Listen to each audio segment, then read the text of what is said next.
All right.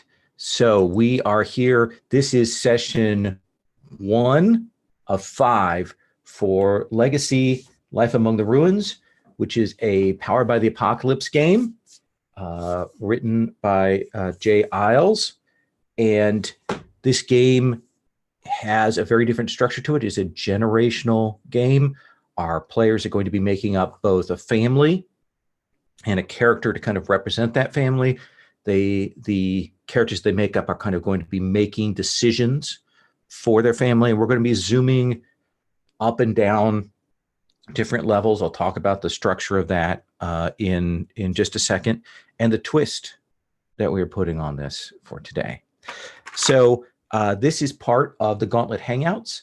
The Gauntlet Hangouts is an online gaming community that is supported by a Patreon. Patreon backing gets you access to a little bit extra time for signups. It gets you access at certain levels to our Slack. It also gets you access to Codex, which is our online gaming magazine that we put out each month, which is pretty sweet and has a lot of interesting new games in it. We just got the hardcover of Codex Volume 1 out, started to reach people, and it is a beautiful book.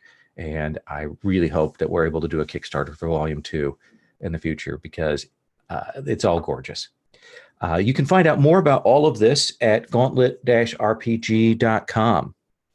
My name is Lowell, pronouns he, him, and the concept today, it's a change up. This is normally a game that's a post-apocalyptic, but you really get to shape that however you want, whether you want it more Mad Max or you want it more Numenera. We're actually reshaping it kind of on the fly. I've made some changes in the character keeper. We use a Google spreadsheet for that to represent that we're going to be doing this as high fantasy, as a fantasy game. So in the case of this, I have changed certain terms for our characters. So, for example, we have secrets instead of lore, and we have magic instead of tech. Those are the easy changes that I've made. Just changing the names, and we're going to be kind of focusing around on that. The game structure is going to work like this: is we do kind of go around and do family moves. There's usually a threat or two that are on the table. Characters play out what their families are doing. We go around doing that for a while. Eventually, we hit a point at which we kind of need to zoom down to the personal level and see a character from one of the families dealing with a situation. And it may be that other characters from the other families are there, the other sort of PCs that we have are alongside that. That can happen. But otherwise, players are going to get to make up quick characters from that family. If their main character isn't with, say, Patrick, we've zoomed down to his thing. If the others don't have their main characters with them, everybody else will make quick characters from Patrick's family and play that out. And that is the secret sauce of this game, as Paul Beakley puts it, because it is kind of amazing when you do that, especially when your characters die horrific deaths in those moments, or your main PCs, as happened last time too. But when we do that, when we go down, we zoom down in, do that story, and then when we zoom back out, the other players, the players whose main characters weren't involved with that, get some bonuses, get a choice of benefits to kind of represent what they were doing during that time. So that's an interesting structure and flow. At a certain point, we have resolved a few things for a particular age, and then we do a turning of the age, which means we move forward a year, 20 years, 100 years. We'll figure out what the time is. And there are some moves and roles and resolution that can affect our families.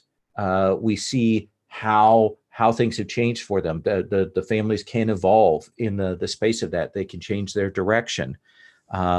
So I'm hoping over the course of this that we get at least 2 turnings of the age. I would like that, but we'll see. It's definitely going to get one because it's such a wonderful piece of this game. Today's play is going to involve a lot of character creation. So if you are a viewer who doesn't like watching the character creation segments of a game, I recommend that you wait until next week when we actually get to play. But I think it's very interesting here. We're going to also be drawing a map on top of all the other decisions that we're going to be making. I'll try and screen share that a little bit as we go along. And we've got lots of really interesting things to decide today. Within that, we have to talk about what we want the game to kind of look like in terms of tone, in terms of what kind of fantastical elements we want to have there, and our lines and veils for play. As a game on the Gauntlet Hangouts, we always use a basic safety tool. My tool of choice is the X card, which means that if we hit material that is problematic, that is objectionable, that hits a phobia, or you're just not entirely comfortable with, you can X card that, and we edit past that. I've played with all of you before, so you know the process on that. Feel free to say, I mean, if you don't want to gesture, you don't want to text, feel free to say, I think I'm going to X card that. And we'll just go past it. So that is an important tool that we have here. So what we're going to do is I want to talk about tone. And by tone, I mean, are we playing a fantasy game that is family friendly, like we're playing like a Miyazaki Nazca Valley of the Winds kind of thing? Or are we playing something that is more PG-13, like Dragon Slayer or something like that? Or are we playing rated R? You know, we're going to see the blood and gore and so on. Those are all the sort of the possibilities that we have on the table. And also alongside that, like, what level of high fantasy do you think you'd like? I'm going to start with you, Patrick, to ask you kind of, I know you've chosen your family playbook, you've chosen your character playbook. What kind of fantasy have you been imagining in your head about what kind of tone and approach do you think? Okay, so I guess first I sort of have a question for you Sure. because you've talked about us negotiating like the level of fantasy and stuff, but so much of the like, especially the family playbook setup in Legacy, Hmm. refers back to and depends upon the fall. And I'm just curious what your thoughts are there for are we still in a post-apocalyptic, but it's a magic world that fell instead of a tech world? Exactly. Yes. So Okay. my thought is, and we'll just figure out how far along it has been since then, or since that has ended through our choices there. But my imagining is that something happened. The various holds or kingdoms were isolated, cut off for whatever reason for a long time, and that fall has ended.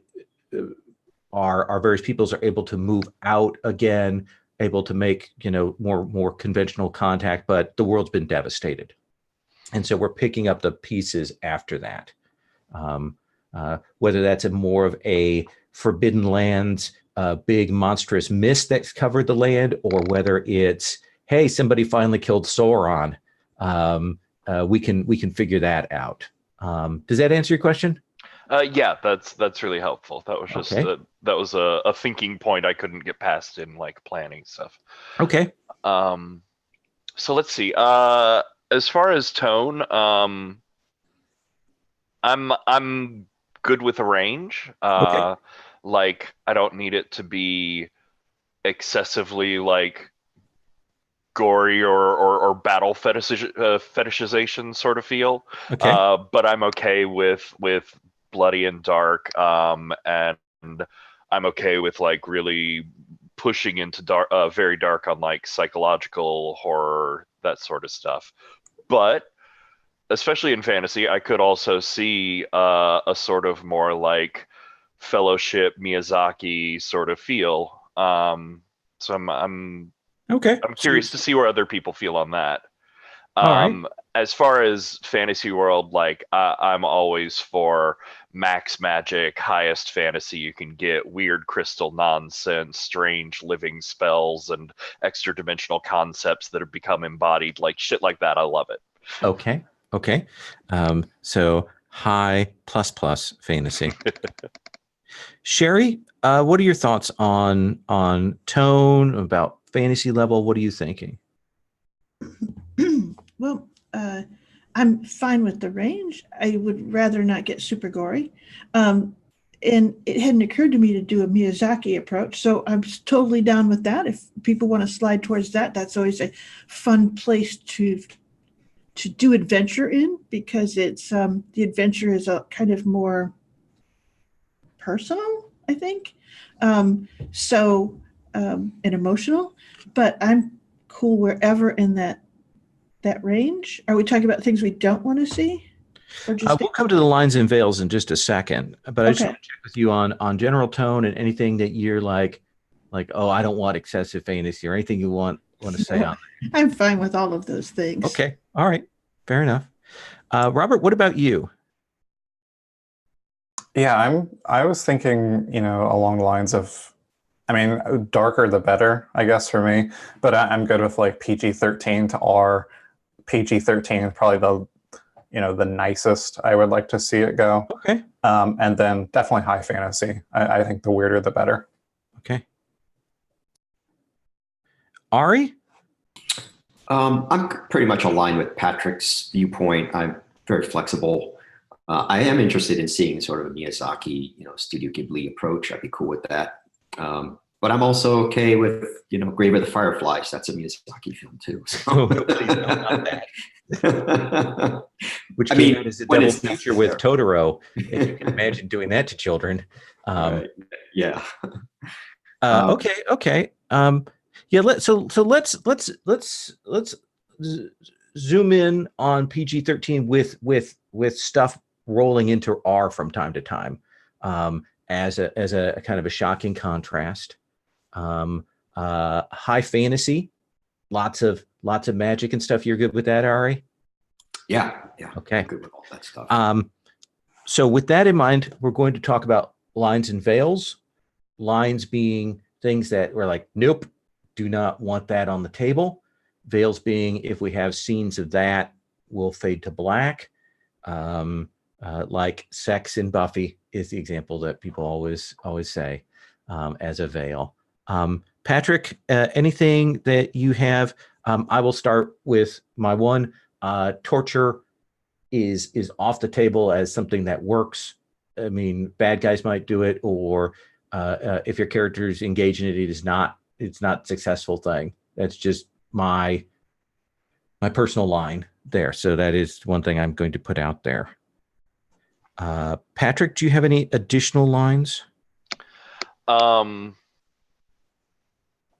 this is a weird fantasy setting with like potentially uplifted beings or like weird creatures. So normally have a line against like violence to animals. I'd shift that in this situation to like a veil on graphic violence against animals or like finding the results thereof, and to clarify that, like the more monstrous something is, the more okay I am with like getting into traditional D&D, let's smack it in the face with a sword sort of shit.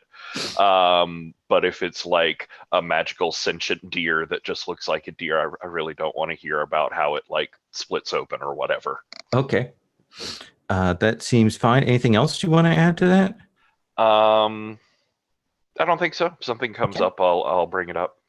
Sherry, anything that for you, lines or veils? I don't want any subjugated native peoples or that sort of inferior race stuff. Would probably be where I'm going. Okay.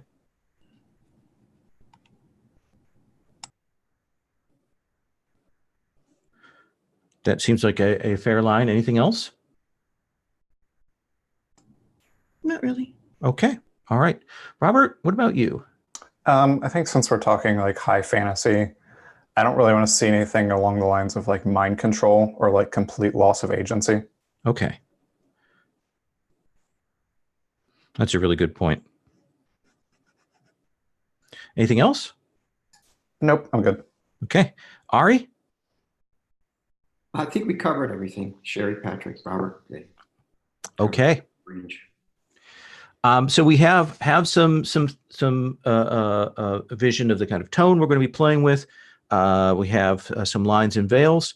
The first thing that we're going to do in our spreadsheet and in our thing is we're going to be talking about what families we're going to do and how maybe just generally why you've chosen that. I do want to mention everybody should take one of the player tabs. You can go ahead and right click on that and rename it to your player name. Don't put anything on the summary page. Everything will be pulled from your player page over to the summary page. And the summary page just gives us a quick reference to who everyone is. So Sherry, it looks like you grabbed tab 1, Patrick tab 3. Patrick, tell us what family you chose from the overly large number of families that I put available, and that's me cutting a bunch out here. This game has a lot of wonderful tools. So I love choices and I love this game, so I didn't mind. But I went into the Engine of Life game, which I hadn't really had a chance to look into before, and it's really interesting because it refocuses the whole legacy thing around like hope and optimism and building stuff, and that was sort of neat. Anyways, the family I saw in there was the Eternal Masquerade, which are sort of in my mind, like traveling, diffused, sort of intermixed with society group. They're like the actors and the bards and the storytellers and the keepers of like emotional lore, not just like written history. I like the sort of like magic of words that's possible in there, and I think they probably hold on to like a piece of the world from before the fall. That's what they have to offer people. I like that very much. That is a wonderful idea to have on the table. Sherry, you had decided on a playbook. Yes, the Order of the Titan. So that is the group that fights the monsters. And yeah, it just sounded like a lot of fun and something sort of active, and I wanted to see how it interacted with this system. I like it. Robert, have you had a chance to look through and think about what you might want? If you can... Yeah. Okay. Yeah, I was going to go with the Lawgivers of the Wasteland. Okay. Thinking about it more along the lines of not necessarily like, cops or, like fantasy police or anything like that, but more like spies, like, they infiltrate society and, sort of report back, and they're more subtle. Okay. And then I was kind of worried there would be some overlap with that and the Order of the Titan, but I think we should be good. Yeah, I think you got some plenty of room there, actually. Ari, is that okay with you? Do you have have you thought about what you wanted? I was thinking about the Enclave of Bygone Lore. Okay. I didn't look at the. Hold on a second. Let me just see. The ones Did I we added. skin it as something else? Yeah, the ones I have. I also added the planar exiles, the created, which are the uplifted ones. I added the Coalition, the Eternal Masquerade, and Choir of the Fallen Gods. I got you. Yeah, I'm going to go with that. I'm going to go with Enclave of Bygone Lore. Okay. So what you're going to do now is pick your stats. They have a range of those. And then you will also have in your playbook a set of traditions that you should choose. Those will, some of this stuff is in the playbook, some of it is on the spreadsheet. I want you to go through those two things, essentially the stats and then traditions. Traditions give us an idea of your style, how you're organized, and how new members enter the family. And that is the the lifestyle things there. And then we're going to look at the landmark questions, which are not in the spreadsheet, but are on the playbooks. And we're going to get those. So go ahead and make your choices about stats and about the traditions. And while that's going on, I'm going to hide some columns so we get down to the 4 that we've got here.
I was like, I wish that I had a bookmark. And then I realized this book has those ribbons for bookmarks. It's a lovely game. Yes.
So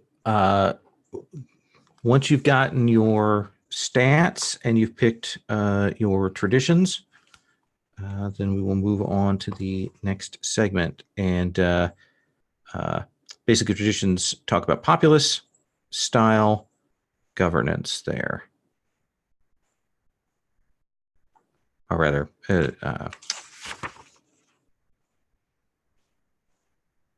yes.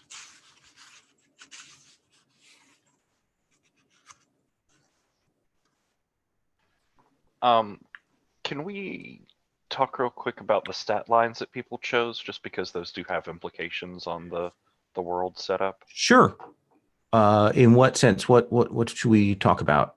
The things of like, so my stat line was, if the ruins of before are places of intricate and affecting beauty, But there was one that was like, if the ruins hold the pain and rage of the fall. It's just the sort of like sentence there has some world setup implications. Okay. Do you want to do that now? I was going to do that in the intro after we get these two things decided, but do you think we need to go through that now? I feel like it would help just having those in the back of my mind. So what did you choose for your stat line, and what's the implication from it? So I went with, if the ruins of before are places of intricate and affecting beauty. And there are a couple things in here that I'm playing off of, like the changes that the fall brought on the world, and the fact that, you know, those changes are still echoing and possible. So I think the ruins aren't what they were before, and they aren't just blasted, like falling apart versions of what they were before. I think there are places where, like, the energies of the fall twisted cities or forests or mountains or whatever into totally new forms, like impossible forms. Okay, I like that. Sherry, what did you choose for your stat line and the implication? I said, if the behemoths brought the fall on the world, though I took that as being part of the symptom of the falls, and that they brought a lot of damage. It was the closest to my sense. My sense of the fall is probably fairly close to Patrick's. Okay. And when I come around to your introductions, you're going to have to tell me what those behemoths are in a second. Robert, what did you choose for your stat line? If societal collapse strongly contributed to the fall. So society became problematic or decadent or corrupt in some way, and that helped contribute to the fall? Yeah, I think, one of those things. I think that's definitely implied. Okay. And Ari? If the fall unleashed previously unknown sorcery and knowledge which you now seek out. Oh. So that's self-explanatory, right? Oh, yeah. I think those all work together. All right.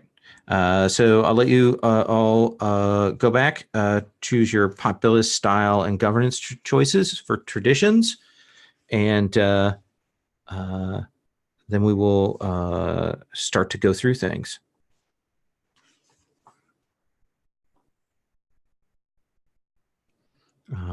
Once we're done with that, I'll have you introduce, and then we'll start with the landmark questions and the history questions.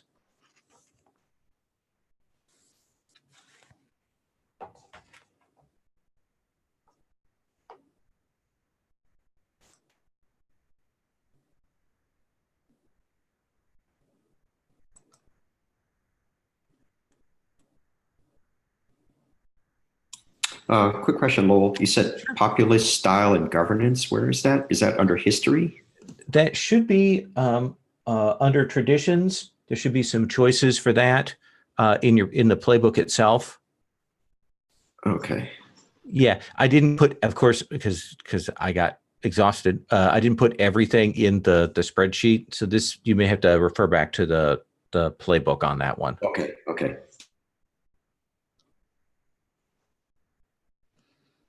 Same thing with the landmarks that we're going to do next.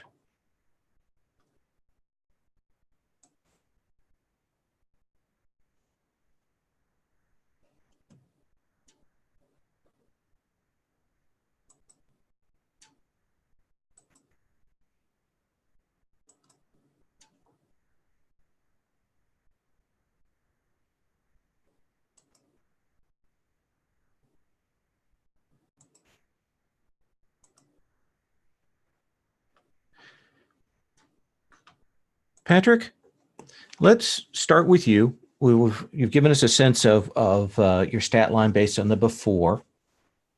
Do you have a name for your family? Ah, crap. No, I had an idea. I made sure to think about this earlier. I've just forgotten. The Silver Tongues. Okay. It's not a family per se. It's a association, a group, a guild. Okay. But I do think they like adopt that as a last name or as a title. And what did you take for the traditions of this family? So let's see. So I have this idea, and this will like clarify in some of the later stuff about the playbook, but I have this idea of how they bring what they bring, how they do what they do, is that they're based around like a particular person who lived through the fall, a storyteller, a singer, whose mind was changed in a way that could interpret the energies and the strangeness of the fall into song and into language. And so they have this sort of like echoing song that they can bring out that evokes some of the energies of the fall or could break through them to evoke things of the past. So for the populace, I have ephemeral beings who cling to fleshy husks, just because it was a great choice. Okay. But I think that evoking this energy, especially for the ones of them that are like the high storytellers and do this sort of thing all the time, like it changes and warps their bodies. It casts their spirits out a little bit into the flow of time. And so the further they get into master this sort of thing, the harder it is for them to anchor themselves here in the physical and the now. Nice. So style, I went with silks and alabaster masks, in that they want to like hide the illnesses and the weirdnesses that are happening to their body. And also they put forward this image of like ostentatious luxury, the highest forms of like expense and wealth and beauty from the times before, except for these alabaster masks, which they the storytellers they have on like all the time, but even the general populace, they'll have like one or two masks that they own for special occasions or for performances or things like that. But it's very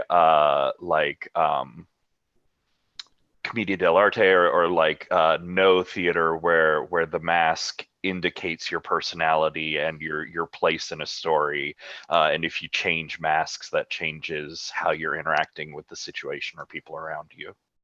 Nice. And then governance, this was just beautiful. Seers that interpret portents hidden in lyrics and videos from before, which in a normal legacy setup, I would definitely have a group of mystical seers who are studying YouTube for visions of the future.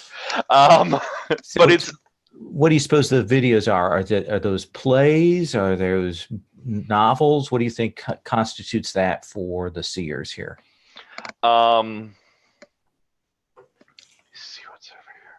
Operas.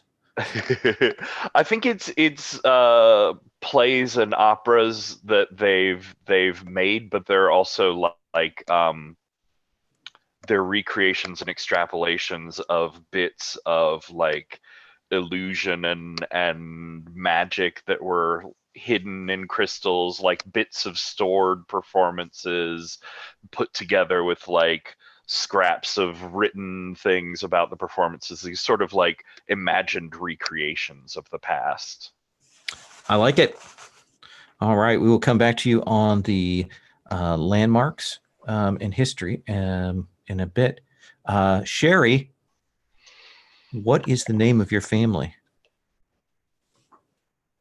Well, they would tell you Spears of Antaeus, but most of the other families call them the Skinners. Okay. And tell me about your traditions. Okay, so our traditions are mainly it's made up of people who want to be doing this, at least the active core, the hunters themselves. It's a mix of volunteers, of people who have come there to learn how to do that thing and gone through the long apprenticeship, or families that have traditionally done that since the fall. If that makes any sense. Yeah. because there's a lot of training that goes into it and a lot of apprenticeship. Okay. So tell us about so that gives a sense of your populace. What's your style? Style, you mean like, okay, so essentially, the people that, when they think of our family, they think of the hunters. So the hunters themselves, typically you can tell how experienced they are because they wear essentially armor made from the monsters that they've slain before. So they typically have. Let me pause here. Yes. Tell me about these monsters. What are we talking here? Yeah, that is important, isn't it? So essentially what it is that somewhere there is a birthplace, a place where the singulars is what they're called, pop up. And they are warped by magics. They usually have embedded in them somewhere a jewel, and they will wake up and they will start a sort of travel or we don't they move around the world like trying to find their place, and as they do this they create lesser versions of themselves from the wildlife that's there, and these sort of follow behind them at a delay, so they essentially kind of create that initial population of themselves, lesser but still potent. And what will happen is the hunters usually deal with that first one, the primate or origin monster. But then behind them, they know will be those lesser ones that come. And really, most of the hunters are wearing the skin from the lesser ones. But okay, if that makes any sense? More reptilian, or is it more varied? It's varied. It's like whatever has morphed or warped by the magic. So you can get, but the reptilian ones do tend to be more ravenous and more likely to make a longer circuit because they're looking for something. And how are your people governed? By councils, essentially, with hierarchies. And the hierarchies are there in a sort of protective sense to make sure that that the people who have to make the decisions on how a thing is handled have the most experience, but also so that they take on the burden of responsibility when things go on. So the hierarchies have that thing of that they're there very particularly to protect the hunters first from the decision, from taking the fault for the decisions made. Okay, I like that. We'll come back to you on landmarks in history. Mm-hmm. Robert, what is the name of your family? They are the Crow family. The Crow family. And tell us about their populace, style, and governance. So for populace, I said that they are distant descendants of spies and soldiers. So I think they have this idea that you're kind of born into this lifestyle. So only people who are born into this family can become one of them. I like that. Are you imagining that was like from all over the land, or was it a particular kingdom you think that these spies and soldiers came from? I think it could be from all over, because I think due to just the nature of being, a family of a lot of spies, they are kind of sent all over the place. Okay. And what is their style? Style, I think they wear simple uniforms. They like to blend in, kind of wear wherever they're at, they kind of just like to blend in, and they have hidden blades. And governance? Governance, they have a hierarchy of respect from leg breakers to godfathers.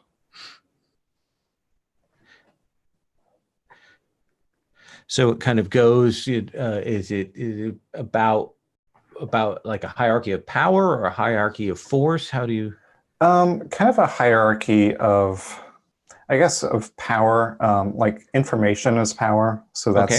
that's one. You know, they like to dig into whatever they can and use that information for power over people, over whatever. So it's definitely a hierarchy that can shift over time. That can change. Okay. Awesome. All right, we'll come back to you on landmarks and histories in a minute. Ari, what is the name of your family? Wait a second, I gotta jump to the Keepers of the Ember. Keepers of the Ember. Nice. And mine is, let's see, my doctrine. Which one did you want me to go over first? Your traditions, the populist style and governance. Yes, close-knit families passing secrets to their children. Okay. So they have knowledge from before the fall that they guard very closely and carefully. Do you imagine before the fall that they were from all over the place, or were they from a one place? Or they come out of like a university or a magic school or something, or is it all over? I imagine that they were from one place that was sort of had a centralized sort of knowledge base, like great libraries or alchemical, laboratories where they kept all these things, and people from around came to them. But after the fall, the travel died out and the society was unable to sustain these things. So it became a very small group of people that held on to it, if anyone at all. Excellent. And your style? Style, austere robes embroidered with alchemical symbols.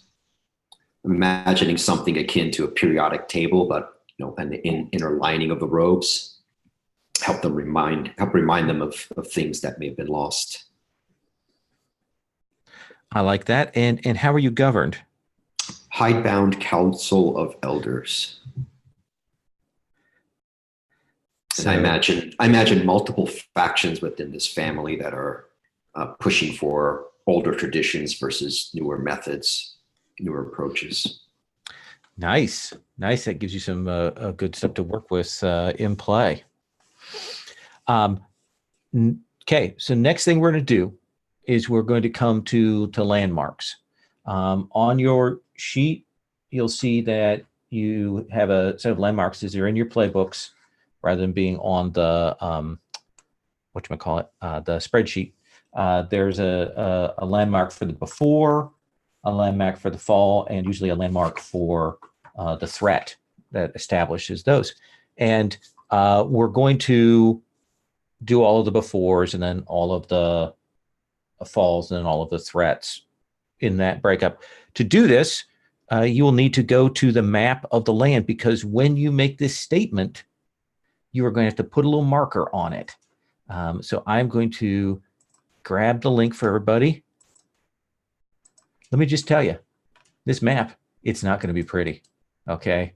I'm going to tell you that right now, because that is the way that Google Sheets works.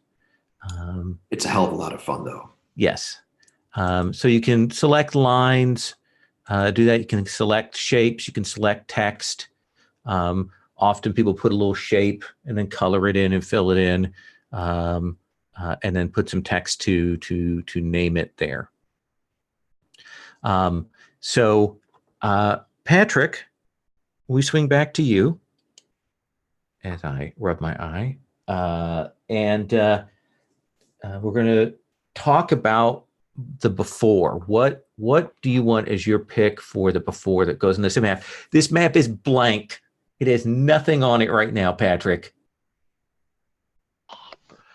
No pressure. just choose the right place. It's got to be the right place to start from. So before, they're really good picks, but I went with that stat line, so I think I'm going to reinforce it with stone and metal warped into haunting beauty. Ooh. So I think we had a city. Ooh, okay. It was a city basically built through a mountain pass, Okay. like this sort of canyon that went between a mountain range and this city that was like built metal and glass webbing the two sides, these sort of bridges and lines going back and forth. And I think in the where we're going to go about here-ish. Okay.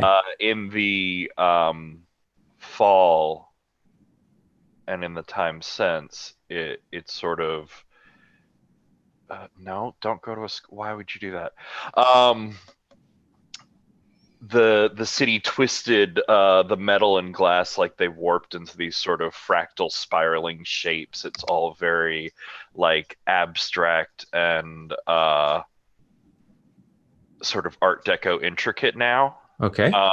But the wind, like it whistles through this pass, it makes these strange keening haunting melodies off of this like twisted and dead city.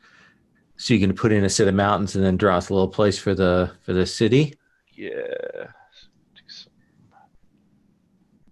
lines here just to do some connections. No, okay, just make it real difficult. It's exactly what I want, Google Drawings. Yeah, there's a line there. Whatever. There's lines and stuff. It's real confusing. Okay. Fair enough. And Patrick, what is the name of this city? By the way, everyone, this is going to be my common question to you: is what is the name of it? We had a legacy session though where somebody went, "It's the city. They're the enemies." So don't do that. I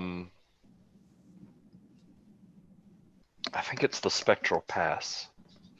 So the thing I'm seeing from the image that you've got there is the idea that we have this mountain range and this city actually is kind of like hangs over this canyon.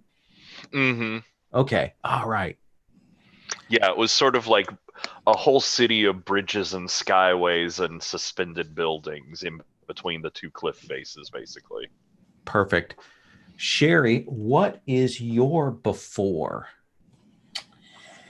Well, I like rune defenses as huge as they were futile. And I think that it's probably at one end of that pass, probably a little bit further down here. Okay. And I think that it was an attempt to block the pass off from the behemoths. So is it like a big magical working, or is it a wall? What does that look like? It was originally a magical working that had been bypassed and then foolishly built over again, like maybe the second time it would work if we just used good timber.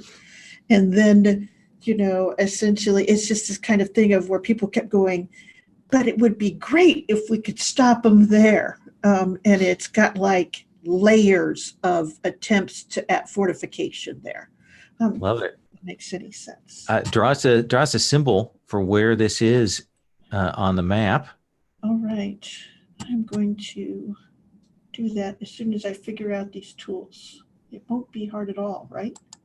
Okay. Well, let's see here. Oh, look, I think I can get, what the heck? Is this mine? Nope. No. All right. What we found useful is grabbing a shape. Yeah, that's what I'm doing. Okay, there you go. Grab a few of them and stack them. Okay. Okay. It'll take me a bit, but I'll do it. Okay. While you're doing that, what is it called?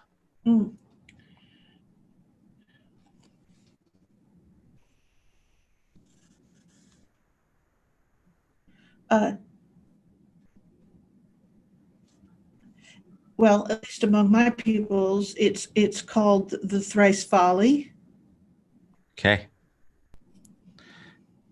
Then that is what we shall call it, the thrice. All right. So put a little symbol for that on the map and put the name of it there. All right, we'll do it. Um, uh, what is your before? Sorry, is that me? Yep. Okay. My before is a maximum security prison. And I'm going to say that it was actually in like a dormant volcano, like a caldera. Okay. So like the magma chambers are emptied from this volcano, and they ended up just building it into a prison. Okay. So do you think this was one kingdom's prison, or do you think it was a prison that let lots of people sent their people to? Um, yeah, I think it was kind of a prison for like the worst of the worst from anywhere. Okay. And I think it was like part prison, part labor camp. So I think there was also like gold in the mountain. And so they used the prisoners as laborers to mine this gold. Okay. And more conventional than magical, or a mix of both, or more magical than conventional in terms of the security there? Ooh, I think probably a mix of both, because they'll take any, the worst of the worst from anywhere, which a lot of times will almost lead to like taking who knows what it could be, like a genie run rampant, or, a magical beast. So yeah, it would be a combination of both. Okay. So where is this volcano on our map? I think it's actually going to be kind of near the spectral pass. Going to build everything off of that. That sounds good. But I think it was probably, I mean, a fair bit away. So like it was obvious why they didn't build the spectral pass as part of this mountain, because it was, at one point it was a volcano, and then it was hollowed out, and there was already probably it just wasn't very inhabitable. Sure. Put that volcano on the map. And what is this prison called?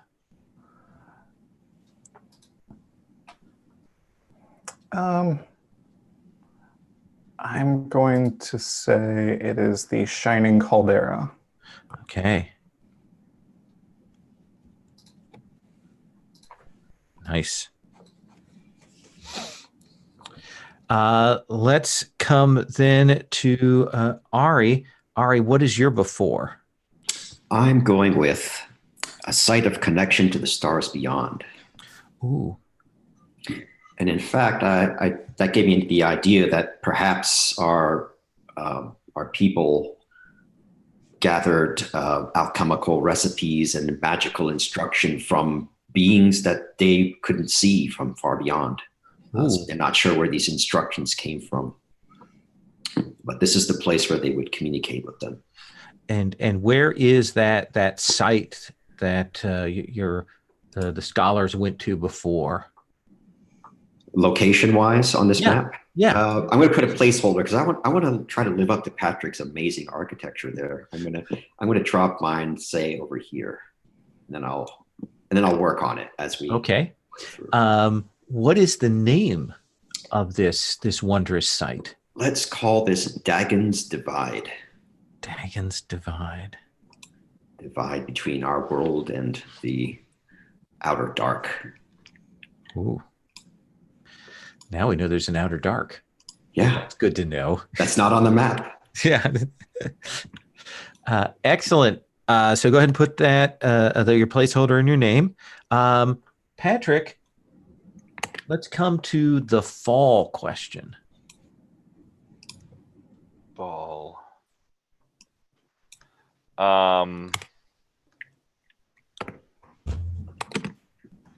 So I'm going to go with screens that still replay the world's last moments. Ooh. And yeah, tell us where that is and what that looks like. So I think it's basically like a standing stone circle, but of these like huge crystal formations, rather than normal rocks. I think it's something that just happened. I don't think it was something that was built before. I think it's like a product of the fall. Ooh, okay. Like some kind of like the mine hairs emerged from the earth or something like that. Yeah. They just sort of like sprung up fully formed in the chaos. And I think they just took on like psychic astral impressions of what was happening, the chaos, the pain and the terror and all the everything that was going on, and just like the interplays of like lines of energy between these different stones just mean like a shifting cavalcade of these images that are just constantly playing out in the middle of the circle.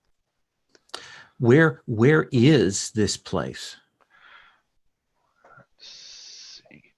Well, we've left a nice convenient hole just right here in the middle. So I think it's going to sort of be... Oh, that is not tickling at all. It's going to be sort of right in the middle of things. During my game on Friday, face-to-face, the kittens decided to get up behind me on the office chair I sit in while I run, and then drop back behind my back as they were fighting. Then I got up and they got into the chair and I couldn't move them. And so I had to sit forward about 6 inches on the chair the rest of the night. Oh, nice symbol there. Good choice, Patrick. Yeah, it worked out well. What do you want to call that place?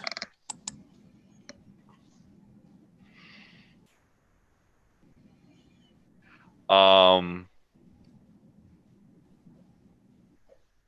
think Grief's Echo. Grief's Echo. Excellent. Sherry, what is your fall object landmark?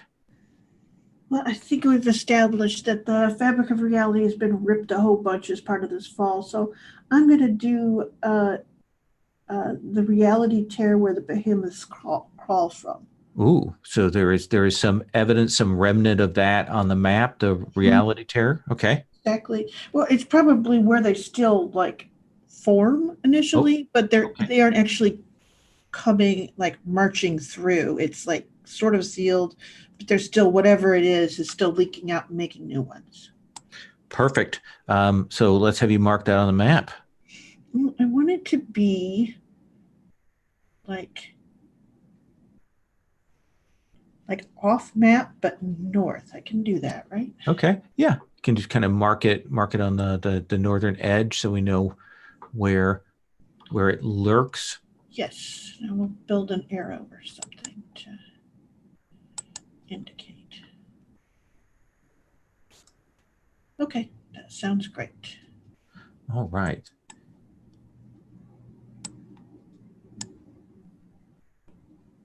And I like that. We've got the little arrow there. What is it called? The breach. Wait. The breach. Yeah. First breach. I'm gonna actually X card that because that's a little close to Is it? The name that was in that movie with the kaiju and the robots. That I didn't see? You did see. You went to the theater with me on that. I did? Yeah. I can tell it made an impression. What is the name of that? Pacific Rim. It was called The Breach? Okay. Yes. So, all right. Sorry. Okay. No, that's okay. It's sort of like saying the whole, but okay. Yeah, that's all right. I will come up with another word for that. Okay. I'll put it in a label and then you'll know what it means. It'll be a synonym for breach. How's that? Okay. Fair enough.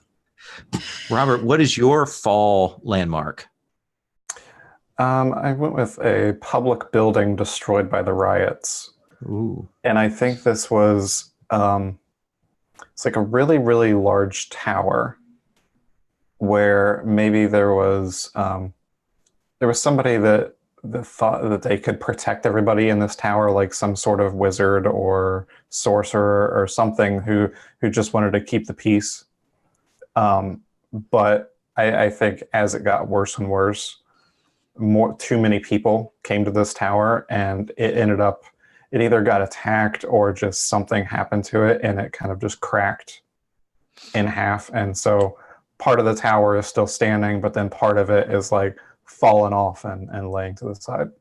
And where is this wizard's tower where they did the whole Mask of Red Death style?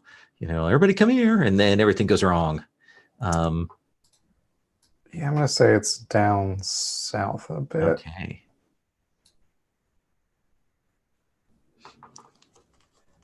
Excellent. Gives us a little more material down there. What is it called? I think now it is called Shiva's Vault, or not Volley. Actually, no, what was the name I was going with? Sky Piercer. Sky Piercer. Yeah, it used to be so tall that it looked like it pierced the sky. And it actually probably was tall enough that it did go through the clouds. Nice. And now it almost looks like an arrow that came from the sky and is piercing the earth. So it works both ways. I like it. That brings us to Ari. Ari, what is your landmark of the fall? I'm going with a redoubt where the miraculous science of before almost averted the fall. And I'm thinking... So, this will for science, we'll say magic? Yeah, magic. Yeah. Okay. Alchemy. Ooh. Alchemy almost averted the fall. And you want a location first? Yeah. Put it on the map. Do another placeholder location. Okay. We'll throw this one. There isn't much going on over here. So I'll throw it over there, down south over there. All right. And I'm thinking this is sort of a tower, like a fortress, but inside of it are all sorts of alchemical, miracles where they attempted to find a way to avert the disaster. Excellent. And what is it called? Let's call it the Tower of Xiron. Tower of Xiron. Excellent. Patrick, what is your landmark of a threat that faces the realm? Well, I decided that things were getting too easy, and I wanted to choose a threat that I just couldn't figure out a way to make a mark on the map, so this will be fun.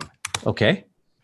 But I think the threat is the peddlers of a new drug that removes the desire for beauty.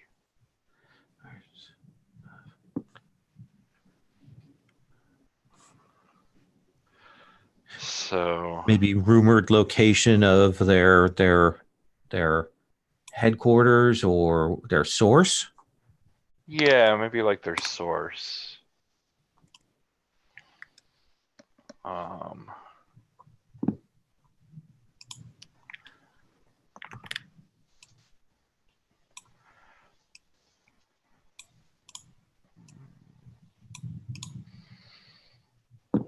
Meloc, I think that's the drug.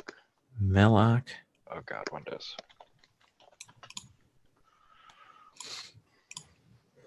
Okay. So yeah, I think there's it's like a powder, and it's there's like a rumored place where they're mining it from. And That's where is that place?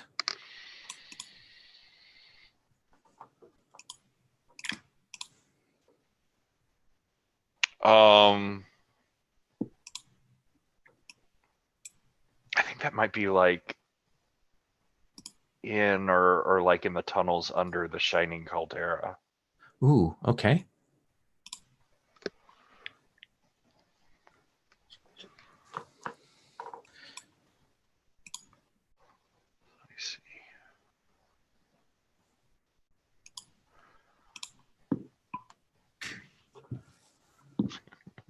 get a little bit surreal and ridiculous here. Okay. And what do you want to call this location?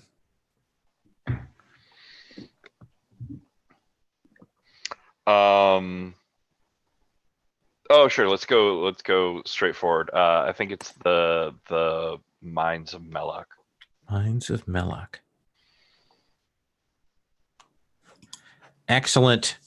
Sherry, what is your threat that is on the map?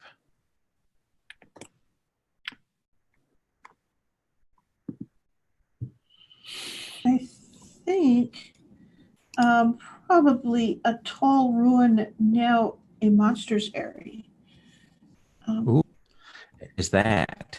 Yeah, and I'm thinking that what it is that this pass here is pretty much the entry to where everything is, where the spectral pass is. Okay. I think that there's got to be something that's out there that was part of that town at some point. That is where that is, and they're kind of like just outside the reach. But the problem is of course, it's spawning all of those like creatures out there, if that makes any sense. Sure. Let's have you put that on the map. Okay.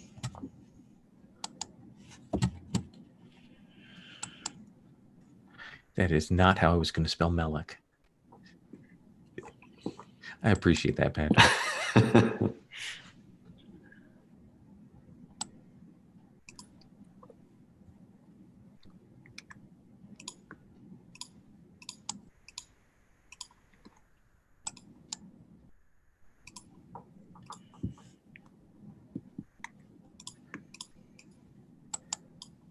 And Sherry, this monstrous airy, what is it called?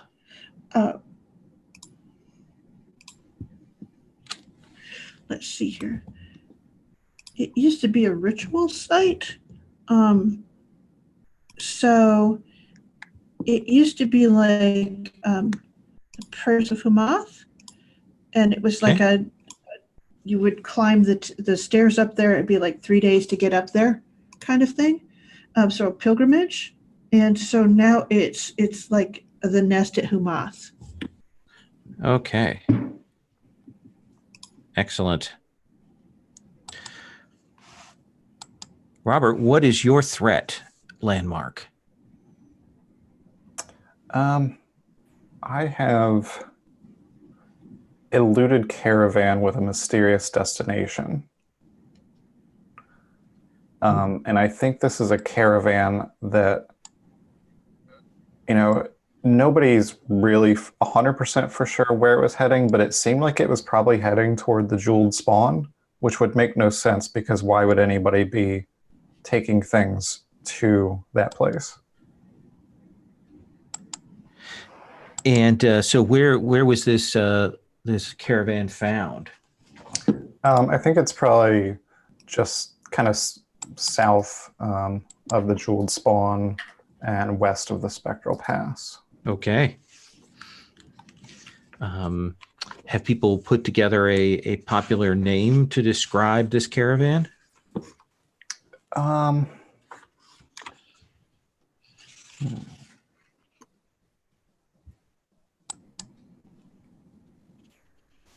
to think.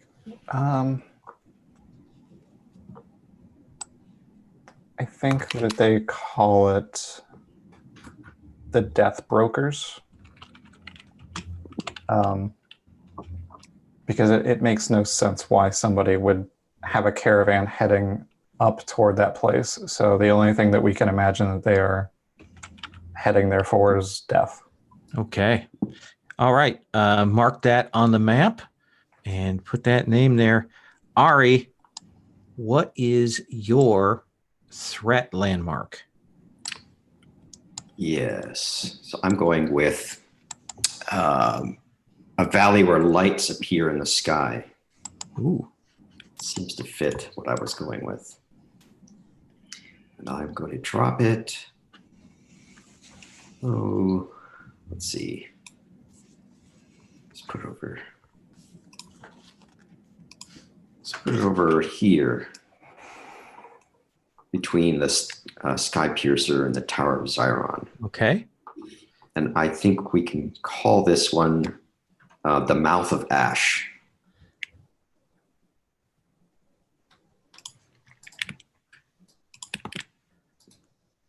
Strange lights. Excellent. Mysterious. We've got a couple here that are particularly ominous and unknown. I like that. So we have some landmarks on here, and I may ask you later on to add more things onto here. But the next thing we're going to do, and we're going to do this before we go to our break, we'll get this history choices made. History is like the relationship picks that you would have in other games like HX or things like that. And essentially your history picks are going to determine your treaty with other families. And some of the history picks will give you treaty on them, which you will mark down. Some of them will give them treaty on you, which they will mark down. And treaty is a resource for getting other families to do what you want later on. And we will see how that goes. People were very reluctant to use treaty to leverage things last time. We'll see if that carries on. Patrick, we've got 3 history questions. You can put them out there and see if anybody wants them, or you can say, hey, I think this is, and check in with them. Let's work through those. We're gonna do all 3 of yours, and then we'll move on to Sherry. Okay, cool. That was going to be my question. So this one I'll put out to the table. Which one of you uses our art in one of your most important rights? And just to remind you, our art falls under like drama or spoken word or music. I'll say that we do, because storytelling is pretty huge. Oral tradition for the fighting, and we use some of those stories that are purportedly from the past to give the idea of a sort of long line of heroics and defense. Okay, so it says here that you describe the ceremony that you use our art in. So what particular ceremony do you use it for? Oh, initiation of essentially rites of initiation for the hunters as they move up through the tiers. Okay. They cool. learn more of the story of, any number of the cycles that they've chosen. Different kinds of hunters choose different cycles, and then use those stories that you've unearthed and that you've performed. Okay. So you give me 2 treaty for that, and I guess that means that there are always some silver tongues living with your people, especially where young ones are being trained so that they can perform these ceremonies. So Sherry, you will write in the name of his family and write that he has 2 treaty on you. Okay. Patrick, you'll write that you have 2 treaty on them. You are the Skinners, the Spears. All right. Hey, no, Spears. Call us the Spears. Oh, because Skinners is like derogatory? Yep. Okay, cool. Yeah. Then if we have a good relationship, so I'll go with Spears. Okay. Okay. Tabsy tabs. Which one of you sees our lifestyle as decadent? Which our lifestyle is ostentatiously decadent. That's part of our like put forward performance. But I guess which one of you is put off by it? I would take that one as the Crows. Because I think they see any kind of decadence to just be, we're just heading back toward another collapse if people are just going to be acting like this. Perfect. And they're like intentionally calling on the decadence of the pre-collapse society. So that's great. So I give you 1 treaty on me. Okay. Do it there. Okay. And finally, whose youth is enthralled by our lifestyle?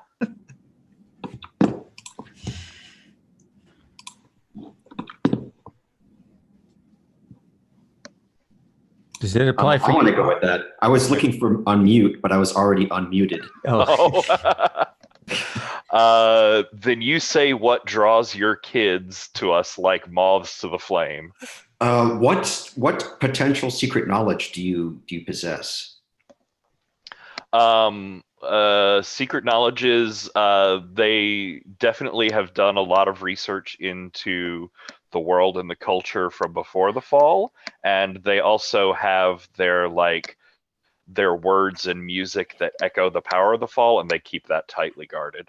Let's go with music that has some connection with secret knowledge that our own people would forbid it, but the youth are drawn to that. Okay, so it's sort of halfway between like rogue researchers and kids running off to join the circus. Yeah. Love it. Their songs are deep and meaningful. You don't understand, Dad. So you give me 2 treaty for that. Okay. So All wait, right. I'm marking that on my sheet. Is that right? Yep. You'll write that the Silver Tongues have 2 treaty on you. Got it. And it is possible to have treaty on them simultaneously with having treaty on you. Okay. Sherry, let's come to your history questions. Okay, let's do that. So mine are, which of you has given a reason to believe that you know things about the behemoth that we don't? Oh, do you mind if I take that one? Not at all. Yeah. So, These yeah. behemoths have been around, obviously, before, right? Yes. So if They've they've been around for a while. been around for a while, They were actually part of the fall. They came with the fall. if we can maybe make a connection with the stars, sort of astrological thing, that would be kind of cool. How do you feel about that?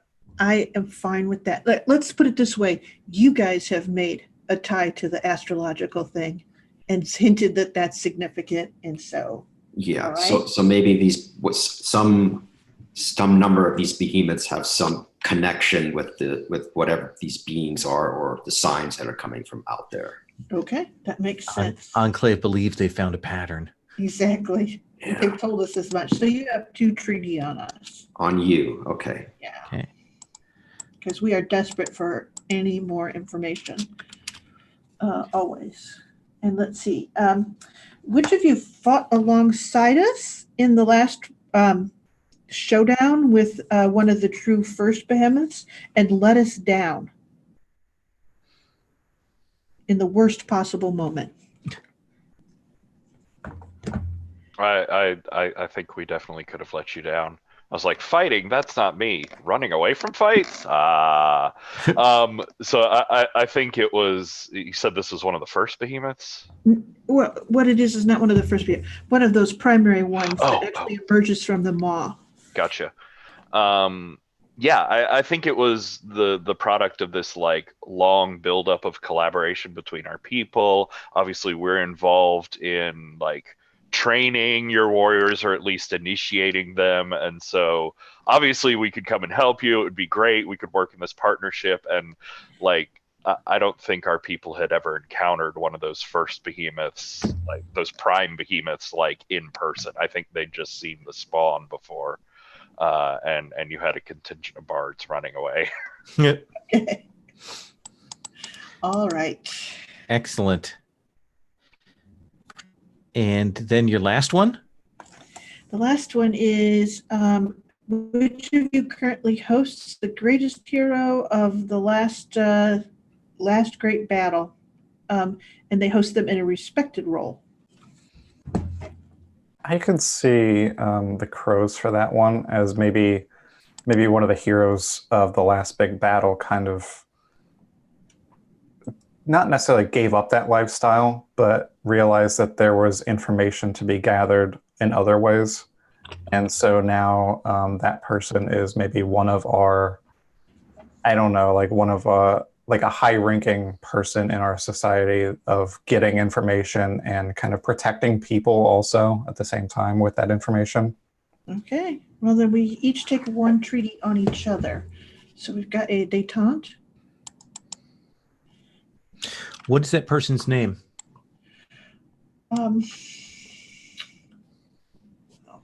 Inkadu. Okay. And Sherry, what was the treaty exchange on ours? Oh, I have 2 on you guys. You owe us for messing up. So That makes sense. All right. Let's come to the crow. What's your first history question? So I'm going to go with the most fun one first. Which of you raised the homeland's worst criminal? huh. I'm good with that one too. Okay.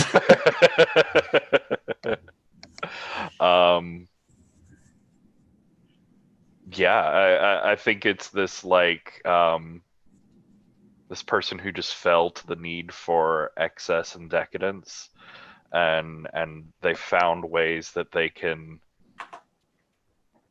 like reshape the world and reshape people's lives out from under them, sort of thing. Not quite a because I don't want to go into the like mental compulsion area, but they're playing with reshaping the past. So it's that sort of threat of, give me all of your everything, or I'll just rewrite all of these tragedies and horrible things into your past. What is their name? Oh, geez, like a person name that people have. The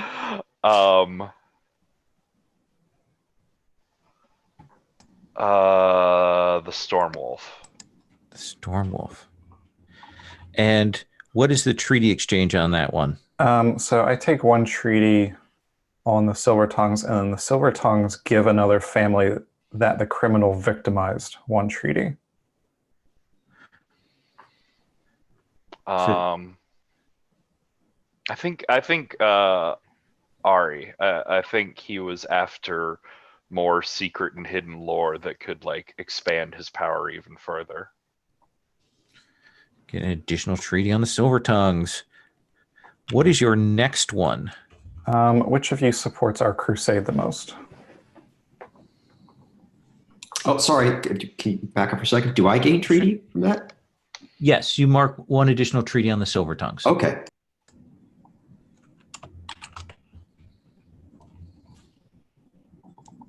So repeat your question, Robert.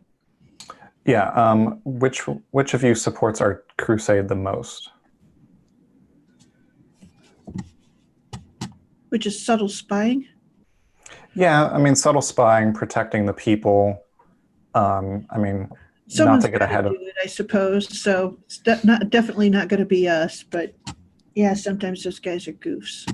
So we can tell you about the Silver Tongues. So not entirely trustworthy. Yet we can't live without them.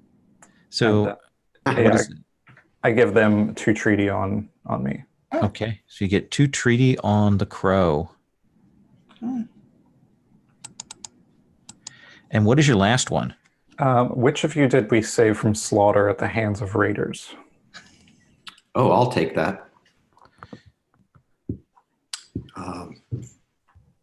Yeah, maybe some people, maybe they're my own people that after the fall, after this, there was a schism amongst the different factions in our family, and some broke off, and then after the fall, they turned rogue and turned on us, and you came in and helped us out. How does that sound? Yeah, and we could have even been like hired guns in that, or like mercenaries almost. Yeah, like we didn't necessarily even come in to be benevolent. We came in just because, hey, we were paid to. That's good. I like it. So you gain treaty on me? Yeah, I gain 2 treaty on you. All right.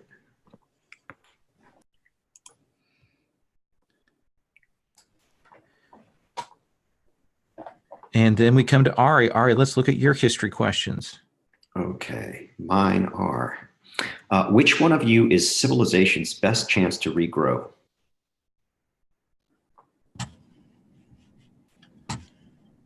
Could be any of you. Yeah. Who do you think? Who would you nominate, having heard the other 3? I mean, we all think we're the future. That's why we're doing it. So I think you have to choose that one. I'm going to go with the Spears of Antaeus on that one, because of the Titan maybe the Titans that have this connection are in your lands, or at one time roamed in your lands. So there may be some secret knowledge there that we want, and we think that you could help us with that. Okay. And what does that give? Oh, that gives 2 treaty on me. Okay. You get 2 treaty on me. All right. Which one of you has seen the true power of our technology? Didn't one of you have a spy thing going on? Yeah. I was gonna say maybe the crows for that.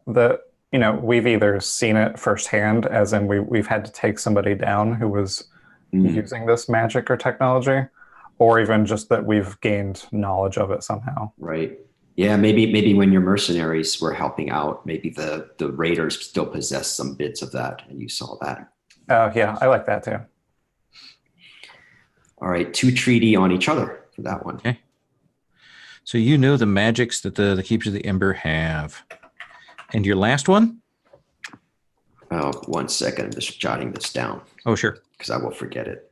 Okay, so the last one. Which one of you holds the brightest mind of the homeland? Oh, Patrick. Oh, I mean, You've been building that, haven't you? oh, sorry, you broke up a little for me there. Oh, which one of you holds the brightest mind of the homeland? Definitely, yeah. That's definitely me. I mean, it's you other people have some clever folk or whatever, but no one that really sees to the heart of things like we do. So you get 1 treaty on me for that. And Ari, what is the name of this brightest mind? Oh, which one of you holds the brightest mind? You're doing that name thing again, aren't you? Yep, I am. Evil. Okay, let's go with Takuta. Tacuta. Cool. Takuta Silvertongue. Actually, it has a nice ring to it. Yeah. All right. So we are going to take about a 5-6 minute break. When we come back, you're going to make your choices about doctrine, lifestyle, resources, and family moves. And essentially, kind of finish out, and then we'll kind of talk about what that means. So take 5. We'll come back and make those last choices for your families.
All right. So I want to give you a few minutes to make some picks. You should be able to pick your surpluses and needs. Those should be in your playbook about what you start with. Some of you have picks on those, some of you don't. Then your doctrine, your lifestyle, and your family moves. So I'm going to give you a few minutes to make those picks, and then we'll go around and look at those. You'll notice you have a stat called mood. Your mood is your surpluses minus your needs. So if you have 2 surpluses and 3 needs, your mood would be -1. Mood is used for the hold together move when your family suffers a tragedy. Gaining surpluses and removing needs are a key element for play. It's one of the things you want to be doing. So just keep that in mind. So we're doing resources and what else? So you do resources. You're going to do your doctrine, which is on the sheet, and your lifestyle, which is also on the spreadsheet, and then pick your moves for your family.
Had some tough choices there on moves, Patrick.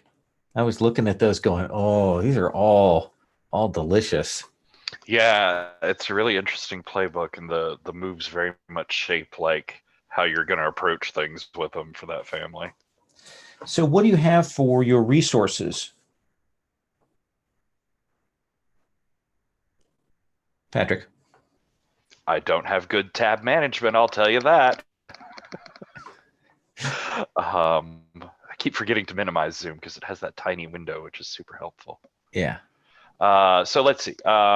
Resources. I have surplus in luxury and culture. It's what we have. It's what we have to offer. And I have needs for barter goods, prestige, and artisans. So more like artisans, like crafters and that kind of for physical things, you imagine? Yeah. I think at the moment we're sort of stuck at a certain place because we don't have anyone that can make the high quality and sort of magical masks and garments that we use for stuff. So at the moment, what we have is what we have, and it's passed from person to person sort of thing. And tell me, what is your doctrine? Doctrine, masked Sybarites, just to really lean into it. Oh, yeah. That is the most appropriate one of those choices there. Yeah. So when we get a hit on subterfuge, we can erase one treaty with the target to choose an extra option.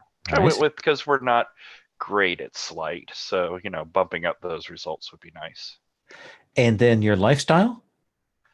So lifestyle, I was sort of trying to choose between nomadic and dispersed, and I think at least here to start with, because things can change in between ages, which I like. But to start with, we're dispersed. There's no like real centrality of the silver tongues, but they're sort of everywhere. Okay. There are some traveling shows or like caravans. But they're sort of the special exception, and the general silver tongues, they live all over the place. Yeah, like a guild, like a cross national guild. I like that. And that means whenever someone uses uncover secrets on anyone, I can make an immediate move towards the person who did the uncovering secrets. Interesting. I like that. And then what did you take for your family moves? So I went with the Midnight Carnival, which just fit with everything that I've been building up. So whenever someone falls to excess, they obviously come to us for their needs. So whenever someone triggers flush with resources because they have so many surpluses, or fall into crisis because things are going shit, then I get one data and they share one of their surpluses with me. And data is secrets. Oh, yep, I will change that. Sorry. Yeah, I should have done that when I put that in. One secrets. And then what is your other move? My other move is my mask is my face. Which this falls into, there's so much mask stuff with this, but sort of like I was saying earlier, the general populace of the silver tongues, it's not like they wander around in high-end silks all the time or they're masked all the time, but pretty much anyone who's of the silver tongue family, they do have somewhere in their possessions like this unexpectedly fine outfit and an alabaster mask that they can wear for either like religious ceremonies or I think these big like public performances where all the silver tongues can join in these like mass casts. But then there are the specific storytellers, the performers, the singers who travel, and they, especially as they get up into more prestige or the higher ranks of it, they live pretty much all of their public lives in these luxurious silks and fancy outfits. They're never seen without their mask. They may change between masks, but once you reach a certain level, you're never seen to the outside world without your mask on. I like it. I like it. And in this particular case, whenever another faction gets a 6- on a roll against my family, I get advantage on slight rolls until the end of the age or until we exact our vengeance. Little vengeance exacting never hurt anyone except for everyone. Excellent. Thank you, Sherry. Let's come to you and the spears. And what did you take for your resources? Scouts and weaponry. As your surpluses? Yep. And then for our needs, recruits, transports, and prestige. Oh, everyone wants prestige. Everyone wants honor. I get it. And then what is your doctrine? Okay, so essentially, one thing is the character benefit is that we always have trophy from the previous hunt, and for our people, it's always armor. Okay. That is the sort of badge of success. So, and then how do we fight? Well, we use techniques to winnow or weaken. In the end, it's always carving blades. It's always up close to do the job, to do the work. Because you have to carve the jewel or whatever concentration of this magic is out of that monster to actually bring it down. Let's see here. Yeah. Did you have a question? Oh, no. Yeah, I completely forgotten those questions at the bottom. I appreciate you pointing those out. Oh, isn't that what the doctrine is? That's doctrine is like your carrion market. Oh, that stuff. I'm sorry. No, actually, you're pointing at stuff that I had forgotten are also choices in your character sheet. Yeah. So carrion market. So essentially it means whenever a new monster or behemoth is declared, we choose a new surplus possibility. It's something that you can either get from the monster itself or it's in its environs, but trying to get it from its environs means bringing the attention of that creature down on you. And then your lifestyle? Our lifestyle is nomadic. While we have some small dispersed camps, usually near each of the families so that we can communicate with them, for the most part, the greater part of the group moves around according to need. In our possessions are slim on individuals and a little more substantial on the group. So, okay. Let's see, our tradition, or what else do we need then? And I see that you travel on small wyverns. Yeah. And you have the useful expertise of scouts. That's good. What are your moves? I chose, of course, I have to have the kaiju threat alert. So that's a whole set of mechanisms around. We tell people that the kaiju are coming and it's going to cause these problems. And then we make a roll and things happen. So, okay. Essentially it's if we tell you, but then we take care of the behemoths before you believe us, then it doesn't turn out that great for us. And if we let it go too long, well, that's sad for you and all of us, but it's got to be just right. And then the other one that I took is Doomsday Research, because I like that one. It's essentially when you issue the threat alert, you take some hold, you use it, and you can also do a sort of last ditch thing with your remaining threat to handle someone else's dice. Okay. I mean, to set one of their dice to the hold. So I could use all 6 of my hold to ensure that I rolled a 6. So I like it. Okay. Spend when you act as this threat, spend 1 hold to roll with advantage. That's nice. Yeah. All right. So that gives us a good sense of that. Patrick,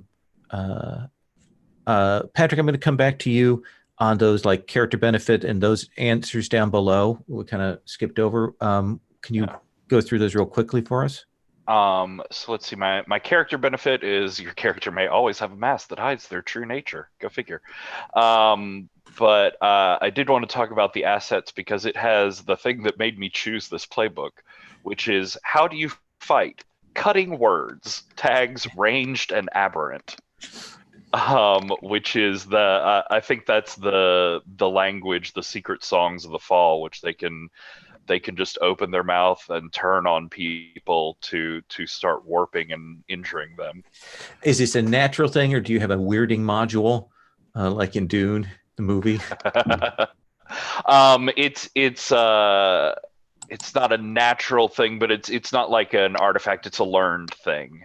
Okay. They have to go to a place and learn it, and there's definitely rumors that all of them could just open their mouths and tear down buildings. It's a more limited knowledge than that, but it's still scary. Okay. And then how are we defended? Silk stitched with psionic art, which I think is also part of their performances. So just like they have masks for different characters, they have outfits that like will evoke particular emotions or responses in people. It's a fancy game you've added in psionics. We'll have to... and then how do you travel? I didn't choose a travel one. Instead, I went with expertise. Okay. Which is we have sages with worldly advice they can share. These are, of course, the YouTube and play trawlers, the like people who bring mysteries of the future out of lyrics from the past. Nice. Robert, let's come to you. What did you choose for the Crow's surplus and needs? For surplus, I have leadership and weaponry. Needs, I have transport, defenses, and recruits. Okay, so good, strong hierarchy, weaponry, harder for you to get around, not a lot of defenses, but you need more people. That's always good. What's your doctrine?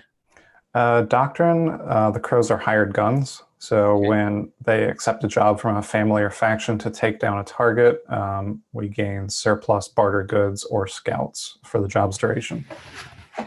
Nice. And your lifestyle? Lifestyle, we're dispersed.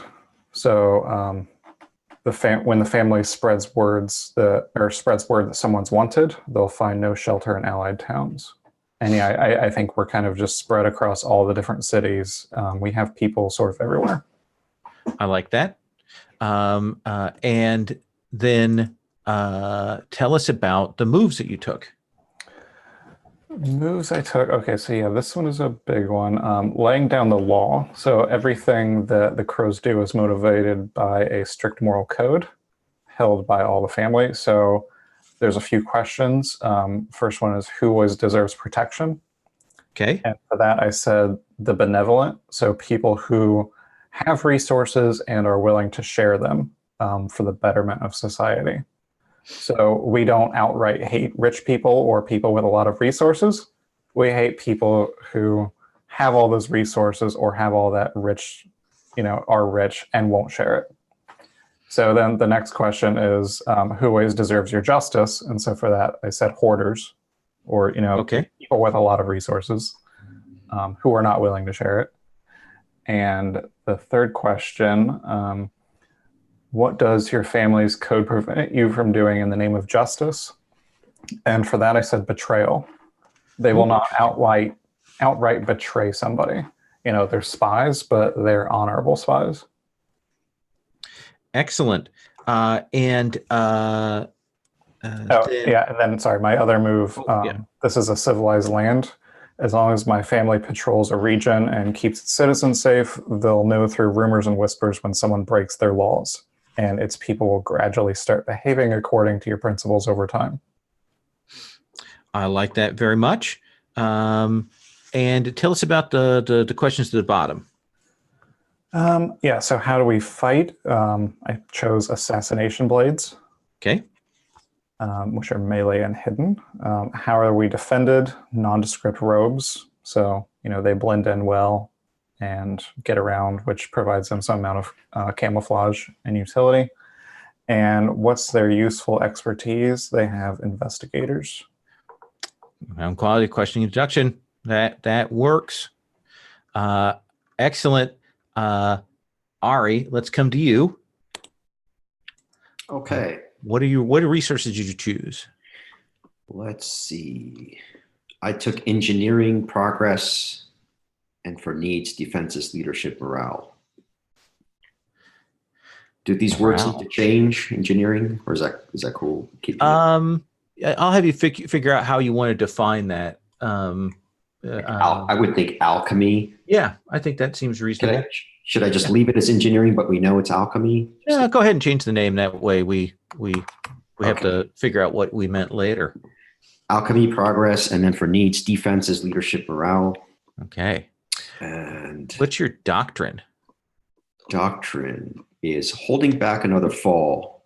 When a piece of dangerous sorcery is brought back to the family, they can break it down into 2 magic. Ooh, nice. And your lifestyle? Dispersed.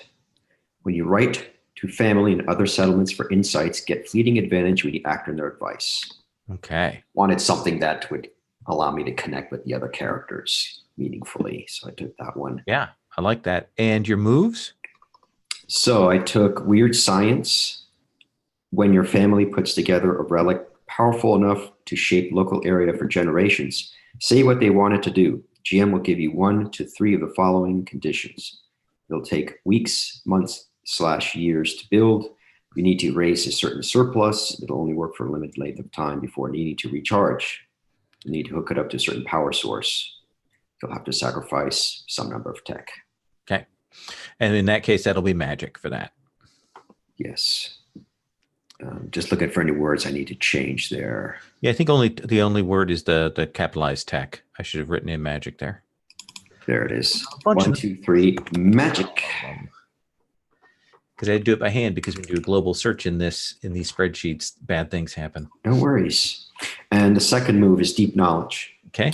Your family has a well-curated and extensive store of records on certain fields. Choose one. I took magic and artifice of the glorious past. So when I encounter a creature, item, or situation covered by the field, tell everyone a fact about it and gain fleeting advantage acting on that information. GM will also tell you something you can do, so on and so forth. Nice. That's a great one. I love being able to declare stuff.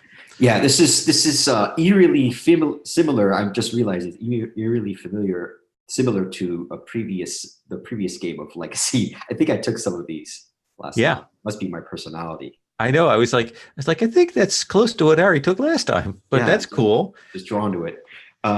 Okay, so character benefit, is that the next thing? Yeah. You always have battered and half understood journals from the before. Makes sense. Okay. How do you fight? Arcane pulses from our palms. Is that like magic bolt kind of thing? Kind of like dark energies, yeah. Okay. How are you defended? Crackling fields of energy surround me. I cast shield. Okay. Yeah, something like that. I really loved Sherry's idea of the small wyverns. Are you okay if I take the same for my travel? Maybe these creatures are spread around and make sense. Oh yeah, I like that. Now we got wyverns as a common riding beast. Yeah. Give us something in common as well. And useful expertise, scholars. 1 quality and researching. Perfect. So now I have a question. Oh yes, absolutely. We're all dispersed or nomadic. That is what I was going to say. Yeah. Who is it that's living in the settlements? One of the things we're going to do probably next session is we're all going to kind of come up with some NPC like factions out there, and we'll put those on the map because none of you have homelands or settlements or things like that, which I love. So we'll put some NPCs on there to muck around with. But yeah, that was a really good question. I was sort of curious there, Sherry, because the rest of us are all dispersed, but you're specifically nomadic, which is not stable, but it is grouped. So do you all of your people travel in one tribe, or are there several caravans and tribes that travel? I would say that it's probably 3 separate groups with about 30% of the group in each of those, and then there's the remaining group. What do you say? They keep troves. They keep the backup armor and the old weapons and that stuff, and they just keep like they have a house in one of the settlements. That's where our stuff is that we don't carry with us. And essentially we go to wherever the behemoths are. Interesting. Cool. Love it. All right. We're going to move forward to character creation, which means that you're going to choose a role. You're going to pick stats, looks, moves, select your role in the family. Then you'll describe them to the other players, and then you'll do the backstory, which is the connections. But I want to make sure that everybody's starting with a different playbook for this. Patrick, what playbook did you decide on for your character of your family? I'm leaning fully into theme, and I went with the storyteller playbook. Okay. Sherry, what did you choose for yours? Well, I chose seer at first, but I can take any number of things. It was just, for some reason, I was like, oh, I'll be a scholar, but everyone else is scholar. So if you want to double down on your scholarliness, by all means, just take it and I can pick something else. So, okay. So we'll put a pin in seeker for you. Yep. Robert, Maybe. what do you want for your PC's role? I'm going to go with the firebrand. Oh, nice. It's a good one. A disruptive force. I like that. And what about for you, Ari? How about the hunter? Did anyone take that? No. I'll take the hunter. Okay. Nice little playing against types. I like that. All right. So go ahead and work through those things. I'll have you make those picks. You can copy in those role descriptors onto your sheet in those spots. Get your moves, choose your stats, and once everybody's done with that, we'll have introductions and then backstory. I wasn't kidding when I said it was going to take the whole session.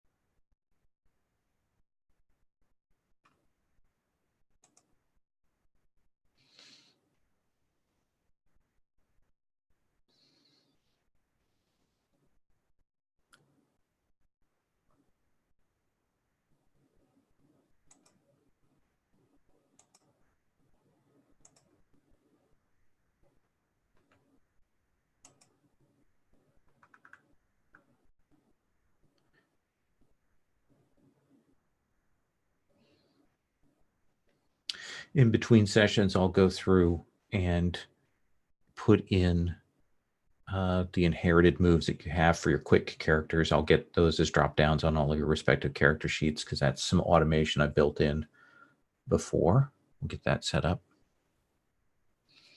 But I'm not as skilled at this as some of the people who can do drop downs. Then it goes to an engine page and then it calculates. If you've ever seen the Urban Shadows online spreadsheet, it is cuckoo bananas for how well done it is.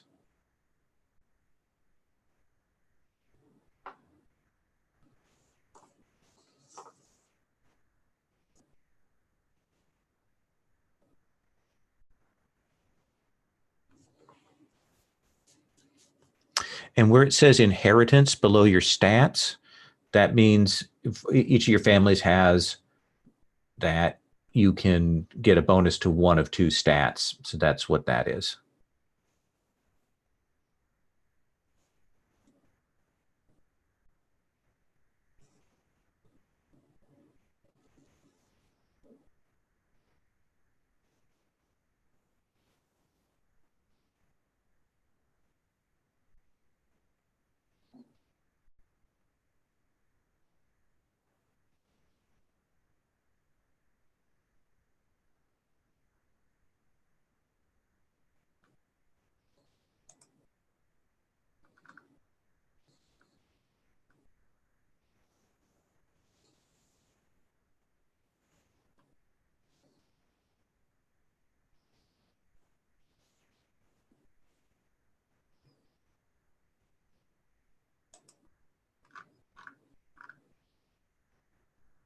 Oh, I see why that is.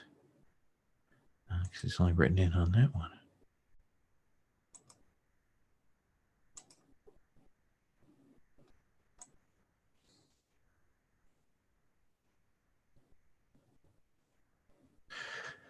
The other thing you'll want to make sure you carry over from your playbook is that everybody has different descriptors for their harm tracks based on their playbook.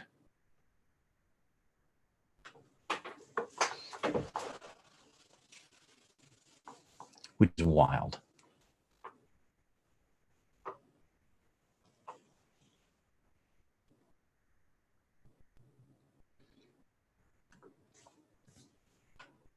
Those roll moves are for when you have an extra character. Is that right?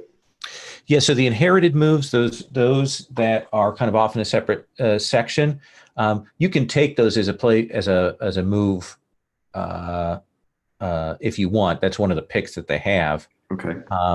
But they're generally used for the quick characters. Right. But the role moves specifically are like you talk about the leader, agent, rebel, outsider, prophet. Yeah. Oh yeah. So you'll start with one of those chosen to represent your current role within the community. Mm-hmm. And then as you do the triggers with that character, and you go, okay, and it's like, okay, now my character is an agent instead because I've done this trigger. That's actually how you advance. When you change your role, you level up. Right. When you hit 4 of those, your character retires. Mm-hmm. Cool.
Quick question, Lowell. You've got on my sheet, you got prophet listed as an additional role that's not on the hunter. Yes, that comes from the Engine of Life. It's a new role thing. Okay. Engine of Life is the book that has a lot of positive stuff and adds a new role. The other one I didn't use is Endgame, which adds a traitor role. So we didn't put that one in. Okay. Eventually, all of that will be in this spreadsheet, and it will be incomprehensible. Yeah, this is a lot of work. Nicely done. More than it's a lot of work for you guys putting all this together. So I apologize for that.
Notice that Patrick is tempting fate by not putting his character's name in yet.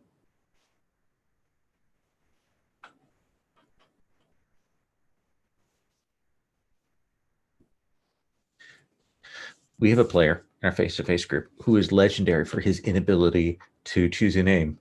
And one point during a Rollmaster game, we had gone on and he had found a dog. And this was his pet dog, and it was black. And he described this dog, and I said, "What is the dog's name?" And I kid you not, it was 45 minutes of him biting his knuckle, thinking about it, and finally at the end, after 45 minutes, he went, "Shadow." And I was like, it was not a 45-minute name, Scott. True story. Yes.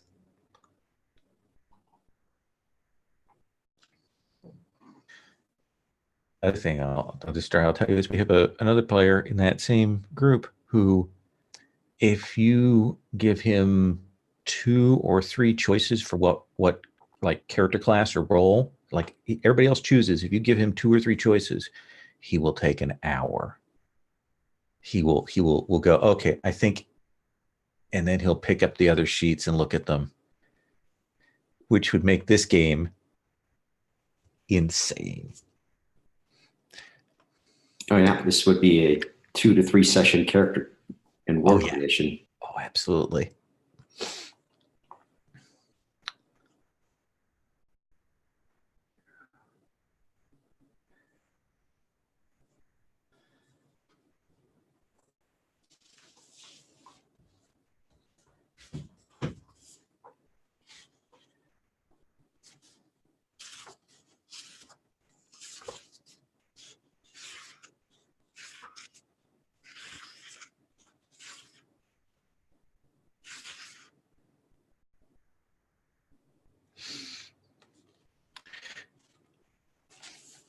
Nice. Patrick, I'm going to come to you. Don't forget, Patrick, that you do have an inheritance for one of your stats from your family. Oh, really? Yeah, so you will start with, let's see here. I did forget that. To that Eternal Masquerade. You'll get a +1 to either lore or sway.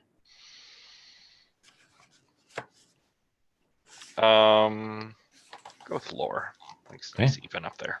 Balance out those stats. So Patrick, tell us about your character.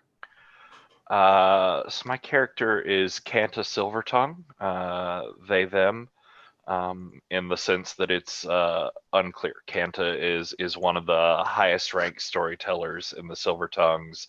They're never seen in public without a mask and like full ornate garb on. And in performances and stories, they play male and female characters convincingly and fluidly, like in the course of a story. Nice. And what role did you decide to start? Like what role is Kanta within the family right now?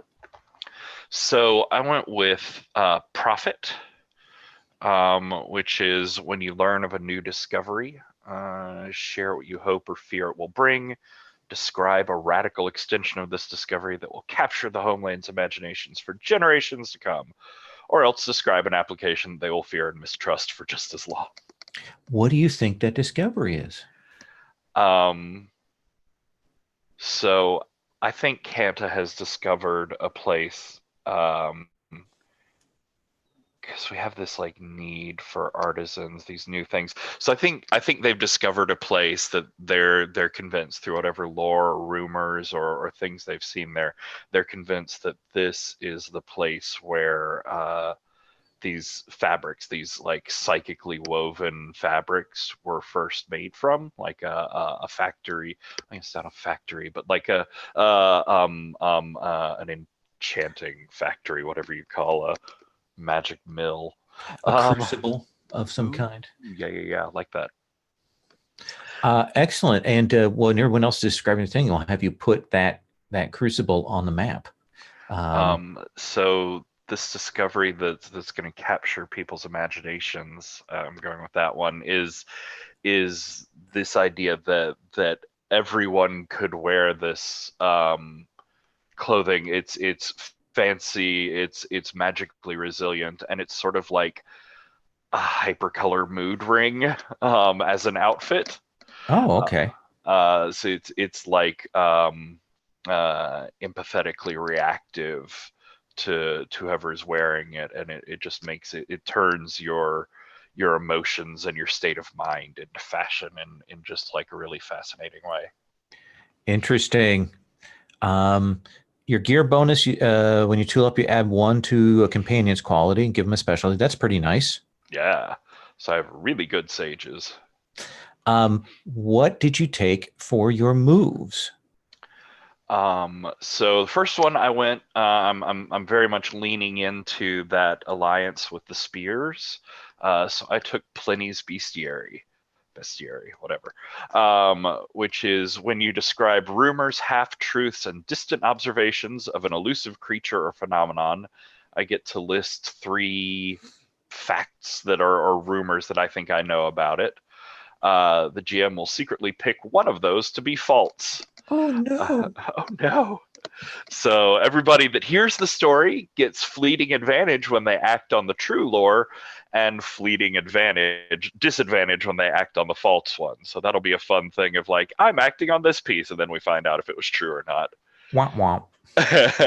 And once per age, you can introduce the object of your story into a scene of your choice. Very nice. So, team up with the spears here. That's probably going to be with those behemoths and titans most of the time. So for whatever reason, I could call a monstrous titan into a scene. And then your other? My other is the voice of the icons, which is that Kanta can tell people or communities stories about their champions, their ancestors, their heroes, and I can grant someone a new role of my choice. So I could give someone the role of hero. Something must be found, rescued, or conquered. And if you accept the role of hero, so I offer this role to you, and you decide whether you want to take it or not. But if you take the role, take the first steps on the quest to find it and add a +1 to your force or steel, and then say how your family will suffer if you fail. Or I could put the role of anti-hero on someone. A terrible threat must be confronted. Should you choose to take on this role, draw first blood to add +1 to sway or steal, and the GM will say what you'll have to sacrifice to overcome this threat. Oh, interesting. I can't wait to see how that comes into play. I am going to come back to you when we talk about backstory here in a little bit. Cool. I'll keep your death move hidden. That'll be a surprise. Sherry, tell us about your character.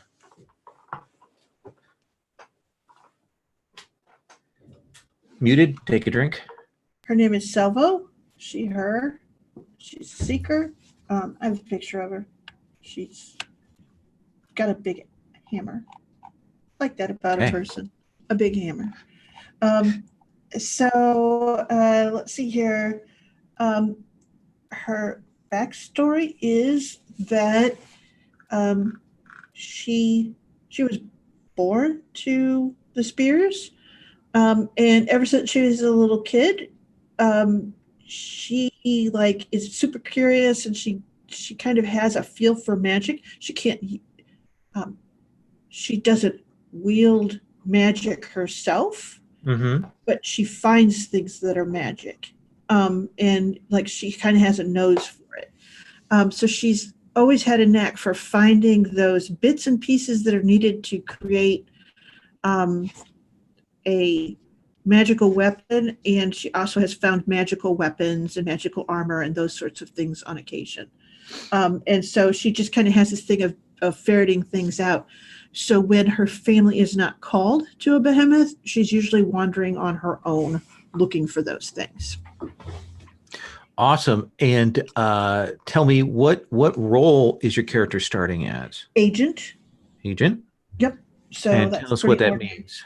So essentially, it means that at any time I can mark and hold 1 when I search the wasteland for a solution to one of my family's problems. I can then spend the hold to say a relic that I found will do the job if I can bring it back to them. So that's pretty awesome. And so you'll start with that hold in hand. Okay, great. Because you've chosen that agent role. Okay. Okay. And then when I, for gear, my gear thing is when I tool up, I gain a device and I say what defenses were set off. So, and device, the term I've been using for that is artifact, because it refers to other things, but that's cool. And I don't know if we call it tool up still. I'm just taking it out of the book.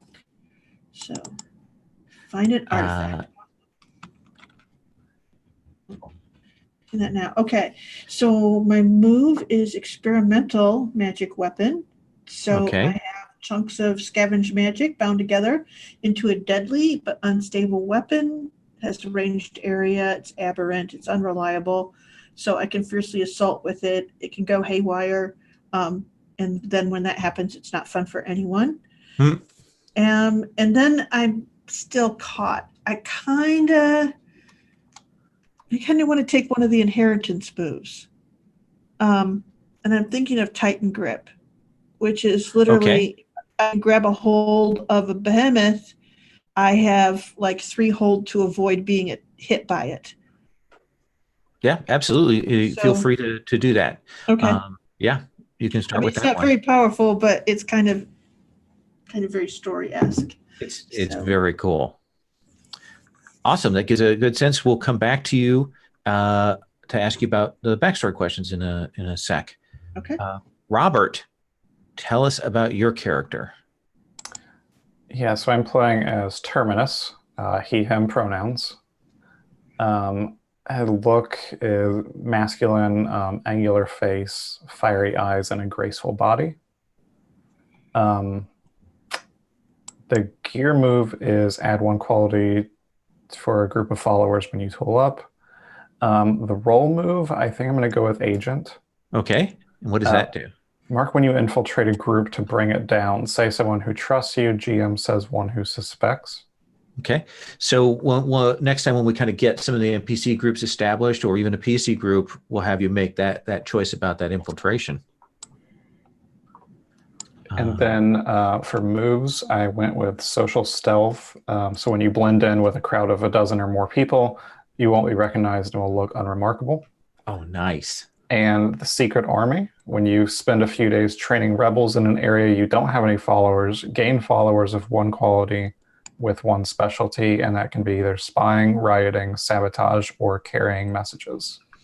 Firebrand's wild. That is a very cool choice.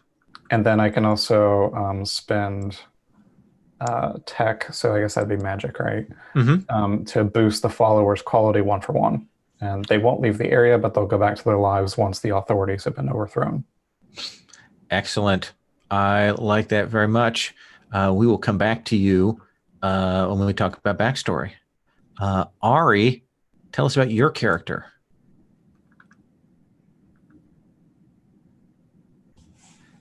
Take a drink. Muted. Oh, shit. Okay. I'm playing Amaranth. He's a hunter. His look is concealed, bony face, cunning eyes, compact body. The moves that I took for him are Hunter's Lore. When you come upon a sign of a monster, roll Lore, and it gives you all kinds of cool options. And then Red in Tooth and Claw, when you take a few moments to size up your target, roll plus force, and it lets you do all these cool hunter fighty kind of things. I think we're going to be starting with some monsters on the table. We've got a lot of people around. That's going to be very cool. What is the prophet? Is the role you chose? I took that, yeah. And that was pretty cool. Yeah, tell me what that is in your case. In my case, Mark, when you hunt for a mystic or symbolic beast in order to change the world in subtle and mysterious ways, the GM will add obstacles and limitations. Cool. You came up with that? No, that's actually. Sorry, did I cut out? A little bit. But yeah, no, that's actually from the Engine of Life supplement. It's very cool. We'll roll that into this monster monster stuff at the start. Okay, cool. And how old do you imagine that Amaranth I think is? Amaranth must be, up in the years, because I've got this, prophet tag just gives me this feeling that's an older character. So they've been on quite a few hunts. They have a lot of years behind them. I like it. And we will come back to you to talk with you about backstory. Now we're going to do backstory. Backstory has no mechanical effect in this game. It is merely to help you get a sense of who the other characters are, because our characters are protagonists from these families, and so they do know each other at the start. Doesn't necessarily mean that we're going to group them all up together. That's the mistake I made the first time I ran Legacy. I misunderstood the game. That's the first game I ran for the Gauntlet. I ran it very badly. Let's come to Patrick. Patrick, you have 3 backstory questions. Again, just like the other time, if you think, oh, this is likely this person, you can put that out there, or and suggest to them, or you can just throw it on the table. So what do you want to start with your backstory questions?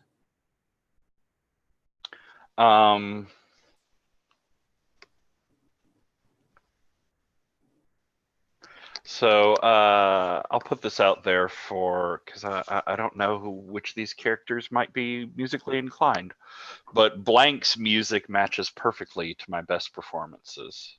Ooh, interesting.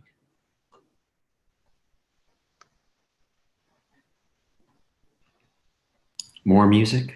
It can't be me, unless there's this weird symbiotic thing going on where my youths are attracted to your sort of rebel, music, and then I've got this ancient arcane music that somehow fits your bill. So you think Amaranth knows this old style music that Kanta digs? Yeah. Are you into that? Yeah, I like that a lot. It's these like, the Silver Tongues are always about finding and remixing these like new forms of music, but this is something ancient and primal that maybe Kanta hadn't heard anywhere before. Okay. It's retro. So retro, man. Awesome. And your next one? So let's see. I'm sorry. You are Amaranth. My next one is, I still remember how talented Blank's parents were. Ooh. Kanta's of indeterminate but older age. It takes a while to reach the sort of heights of mastery. You said something about your background and that was a little bit odd, didn't you, Sherry, for your character? Yeah, she has a talent for sniffing out magic, so sure. Ooh, yeah.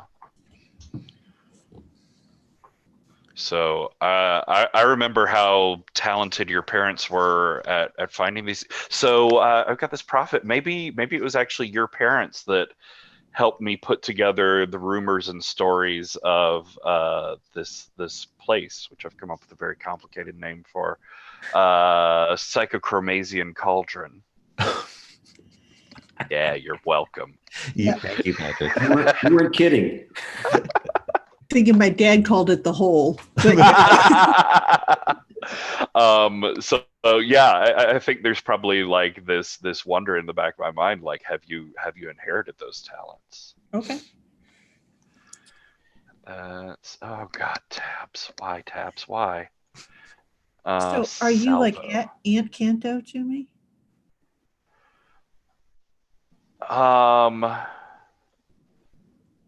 Elder Canto? Or like cousin, elder or cousin, which do you think? Yeah, cousin is good. Okay. It has that sense of family, not family. I like that. And then tell us your last one, and let's see if we can figure out how it works with Terminus. So I believe Terminus draws power from the icons of old. Knowingly or not, you wonder. I think that works. I do like it being unknowingly. that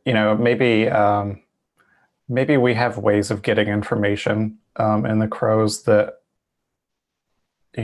unknowingly we are using this power. Nice. I using this power. So I think you're tapping into, like, you look just like these paintings of this like rebel leader from just before the fall, and I think unknowingly, like, you draw on his stances and some of his phrases, and they tap into this power that's like these echoes of time constantly swirling through the world, and so you're getting like emotional responses from the past out of people. So you're saying that Terminus bears a connection or resemblance to a person from the past, an icon from the past? Mm-hmm. What is that person's name? Oh. You are the meanest.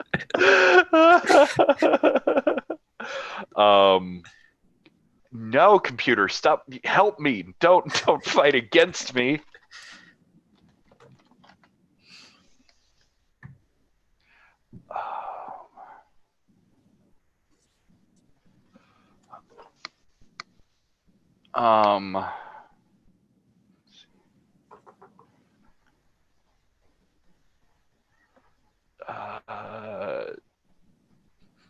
Dawn. Okay, I like that. Sherry, let's look at your backstory questions. Okay. Let's see here. I think, let's see here. I fear X hates what they don't understand. Who do you think that would be? Certainly not Cousin Kanto. So let's see here. It would be a fellow hunter or a firebrand. I think I might fear that it is Terminus. Because he's so certain. And yeah. Yeah, I can go with that. What he doesn't understand, it's like I haven't worked it out, but he's scary certain. I like it. That gives a strong sense. Are you cool with Terminus appearing very determined, Robert? Oh yeah. Okay. That works. Okay. What's your next one? Let's see here. Well, of course, I believe Cousin Kanto can guide me to the truth. Really, because the stories are fabulous, and that would be an awesome truth. Good with that? Yeah, I think that ties back into the, like, you trust to work with me because I worked with your parents. Mm-hmm. And then that leaves, let's see here, I want to get your name right. Amaranth. Amaranth, then apparently, according to me, would be lost without my magic. Yeah, I think maybe ties back to those was it Titans, behemoths, back to the behemoths. Something going on with that, maybe. Mm-hmm. Do you have another idea? I'm hoping it's suggestions. I'm just throwing that out. Yeah, I think in some ways what it is that you are a super talented hunter, but what you don't have is, what do you say? That sense of how you work through with behemoths, how to understand what their weaknesses are. So you're like really good at dealing with their spawn, but you kind of don't get that next level up. Does that make any sense? Yeah. Does that seem reasonable as a translation for that? I like it. Awesome. Robert, let us come to Terminus's backstory questions. Okay. I respect Blank's concern for others. And I was wondering maybe that would be Sherry, your character, because I think them nomadic people, like I think I think Terminus would respect the way nomadic people just inherently have to be concerned for others because they're concerned for each other at all times, and maybe they are less concerned about the things that the firebrand and my family specifically would be hunting, going after with corruption in society. Sure, that sounds good. And let's see, next one. X has grown fat on the backs of others' labor.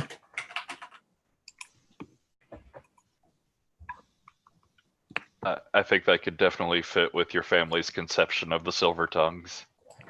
So I can see that for Kanta.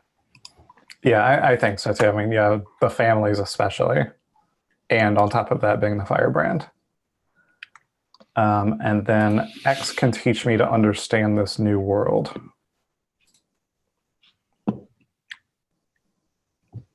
Does that make sense for Amaranth? That he's certainly older, has some the advice of the world.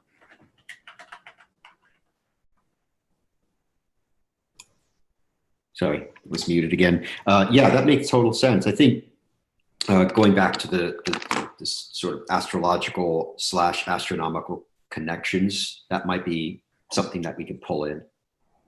Yeah, I like that because I think with the astrological stuff, maybe we wouldn't have much information about that. We wouldn't know much. So you would be like my source almost of helping me to understand that better. Yeah. Excellent. And so let's come to Amaranth.